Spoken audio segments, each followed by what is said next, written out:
Hi guys, Tom with Level 10 here. I'm going to be talking to you today about building out a home gym. Everybody has a different size, a different space that they can use to work out in their house or their apartment, their home. And I think it's important to understand, what pieces of equipment you truly need or truly can utilize for your space, your goals, and things like that. Once you understand like the space you have, the goals you have, then you can understand what equipment you should purchase to achieve those goals. So I'm just gonna go piece by piece of equipment that I have in my home gym. I work out in a basement. I don't know how big it is. It's not huge. It acts as a playroom, as you can see some toys behind me, and a weight room for us.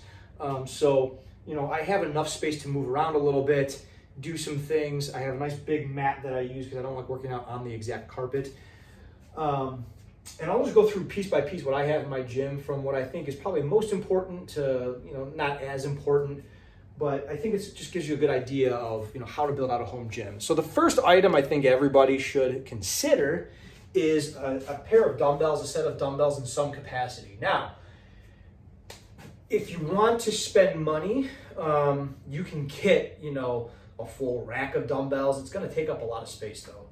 And it's going to cost you a lot of money. Right now, I think it's like $1.50 per pound that you buy. So you can do the math there and understand how expensive that gets. Adjustable dumbbells going to save you a ton of money long term or short term as well. But adjustable dumbbells, just space saving and cost saving. Mine are power blocks. They go up to 90.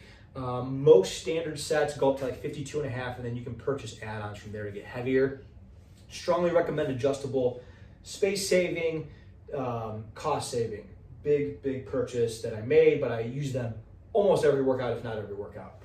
So dumbbells, get those. Now, if you're trying to really save money on dumbbells, one thing to consider is like a Facebook Marketplace or Craigslist purchase, and just finding and piecing together your dumbbell set. Because a lot of people will sell random dumbbells for cheaper than what you would pay at the store, and you might be able to accumulate like a set.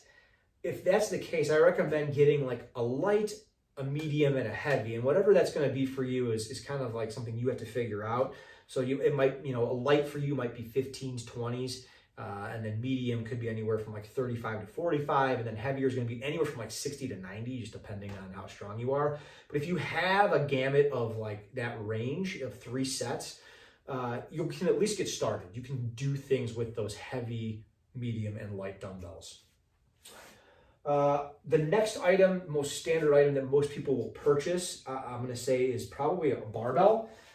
Mine was a freebie that somebody was getting rid of in their basement, so I lucked into this one. Is it the nicest? No. It's not super damaged in any way. It's not bent.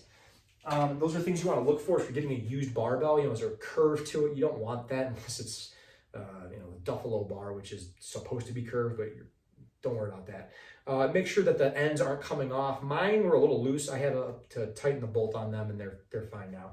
Make sure you get clips. I got these clips over here off Amazon. They were $15 for the set. They're strong. They hold the weights on, no problem. So get a set of clips. The person that gave me the barbell was kind of to give me the weights. Again, if you purchase weights, it's going to be a cost. So I would start with the lower end of the plate weights and build your set out from there as you get stronger. If you're pretty strong, you're going to buy a lot of plates. That's just the bottom line if you want to do barbell work. Now, if you have a barbell, you have options. One, you could never get a rack and just do floor-based stuff. So deadlifts, RDLs, rows, things like that. If you still don't want a rack, but you want to be able to do a little more stuff with it, a little more exercises, you get a Landmine attachment, which is this guy over here, okay? And those cost about $90, I think, on Rogue or Amazon, depending on which ones you get. Even some of the Amazon ones are a little cheaper, but again, be careful. Cheaper in the weightlifting realm, it usually means less quality, which means it falls apart faster. That's not always the case, but it does happen. Read reviews. People will tell you how fast stuff falls apart on Amazon. So what I mean by Landmine, by the way, if you don't know, this end of the bar slides in here.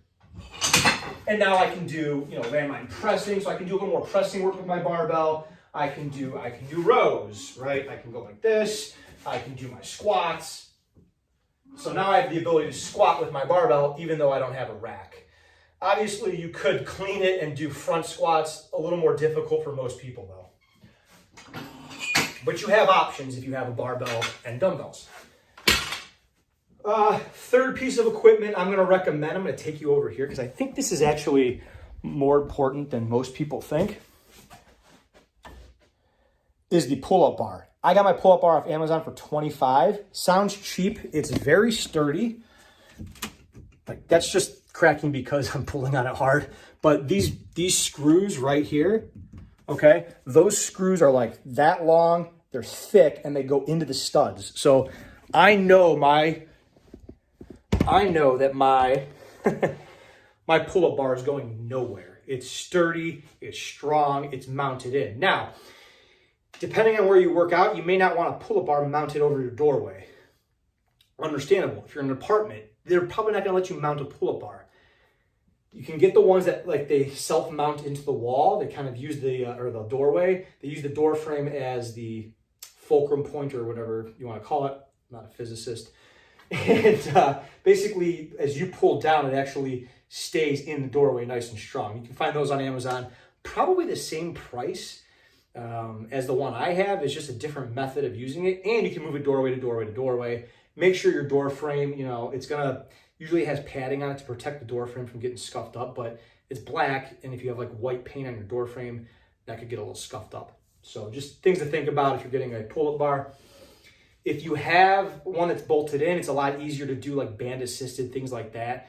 I think you can still do it with the door mount ones that are self-mounting, but just be careful because when there's no one pulling on the bar, it's looser and it's prone to flip off. So you got to just make sure that there's a little bit of weight pushing down on it as you set things up. That way it doesn't fall off. Just again, things to think about with a pull-up bar. But I think the act of vertical pulling and getting good at pull-ups is just something, if you have a home gym, it's something you should take advantage of and get really good at. You can never go wrong with being good at pull-ups. And I don't know anyone who isn't jacked that does, a lot of pull-ups. Next item you're going to want to think about is kettlebells. You don't need a full set. I have a full set because I like kettlebells. You don't need a full set. You could get by with, say, a moderate to lighter load. So I don't know what that would be for you specifically who's watching this. I would say anywhere from 25 to 35 pounds. That's going to be a decent load to do kettlebell type exercises. And then maybe one that's a little heavier. So you could go anywhere from like 45 to 60 pounds as you get stronger with kettlebell exercises. But if you just wanted one, I would stick with like a 25 or a 35, depending on your capabilities and strength. But love kettlebells. They're very versatile. You can do things with kettlebells that you can technically do with dumbbells, but you can do them a lot better with kettlebells, if that makes sense. Like Turkish get-ups, kettlebell swings, things like that. If you have adjustable dumbbells too, they're kind of clunky, and doing like swings and things like that, it's just not that great with adjustable compared to having a kettlebell. Most stores sell kettlebells up to like 30 to 40 pounds anyway, like Target, Walmart. They're very easy to get and get right away. And then again, another item you can easily find on Craigslist, Facebook Marketplace, people selling them out of their homes that just want to get rid of them because they don't work out anymore. Another item I'm gonna recommend, and this is especially true if you're a beginner, is a set of resistance bands.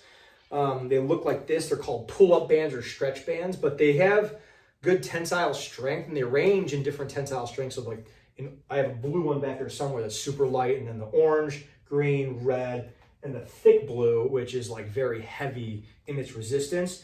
You can do a lot with pull-up bands. You can, if I'm a beginner, I can stand on them, right? I can stand on it and simply do my curls like this. I can take a knee. I can do overhead tricep work, like this. Okay, tons of things you can do. You can mount it by tying it around the leg of like a sturdy couch or your bed. If you're somebody that's like in an apartment and you just work out in your bedroom, you can, you know, tie this around the part of your bed and do like rows. You can do face pulls, all kinds of exercises you can do with bands. You can even put it in your doorway, but again, make sure the doorway is sturdy, or your door actually is sturdy, because it's going to be pulling on the door when you put it at the top of the door or the side of the door. So you want a door that is actually like firm, thick door. Like I have these flimsy, hollow out doors.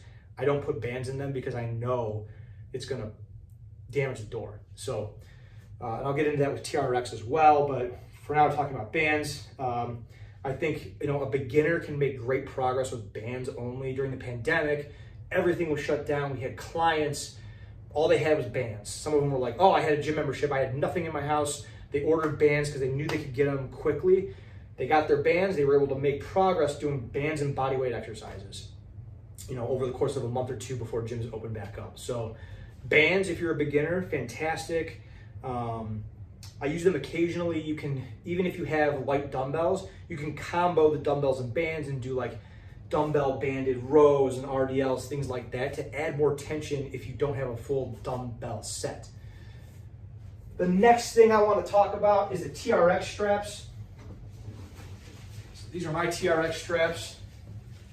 TRX is a brand, they make these. They're very sturdy, like nylon straps. Now I bolted a TRX mount into my ceiling studs. As you can see, I'll show you how I hook that up. So go like this, loop it through, hook it, and now tricep extensions like this. I can do rows like this. TRX straps. One thing you're gonna wanna know about these, I think they run between like $250 and $300. Don't quote me on that though. They're very versatile. If you're someone that's like, I don't want any bars, dumbbells, bands, nothing, I just want one thing, I would say you could go with this because you can do body weight. Basically, you're using your body weight against the TRX to perform the movement. So like as you saw with the tricep extensions, I can do curls, I can do assisted squats, you know, like that, things, exercises like that. There's progress to be made with the TRX.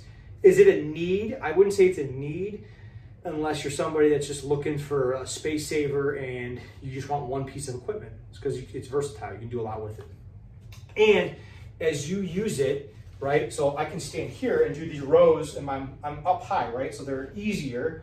But if I'm somebody that's a little weaker, I can start here until I get, you know, more horizontal with the ground, and then I'm doing rows with more of my body weight. So that's why I like it, because you can self-regulate how hard it is. So TRX straps, just another option. Another option, another thing to think about purchasing is a step. So this one, it has one more notch to it. So as you can see, there's like a notch here, and then the actual step. So you can make it a little higher, a little lower if you need to. I use it for like, I'll show you what I use it for. Typically like reverse lunge, deficit lunges. So I'll go like this, just to add range of motion to my lunges, things like that. I could do a front foot split squat, same kind of concept, but I'm just going up and down like that. It just adds a little more range of motion to exercises for me. This step is a little small, light, not that great. It's not gonna be good for like step ups. You're gonna want a bench, which is gonna lead me to my next thing. That's very sturdy if you're gonna look to do step ups or things like that. You could buy a box that allows you to do step ups. They're gonna be a little taller, pricier, and take up more space. So that's kind of up to you. The bench. Okay, so my bench that I currently have, this bench is rickety, shaky. I got it off Amazon. It was under 70 bucks. It filled a need at the time that I had it. I wasn't working out at home all the time. I'm replacing it with something a lot sturdier. But if you're a beginner, you're not using crazy heavy loads, you could probably get by with a little bit of a cheaper bench. But something to consider is they probably are gonna break down over time because they're not made to last when they're this cheap. The metal is a little flimsy feeling. It doesn't feel that safe to me. I don't do a lot of exercises on this specific bench.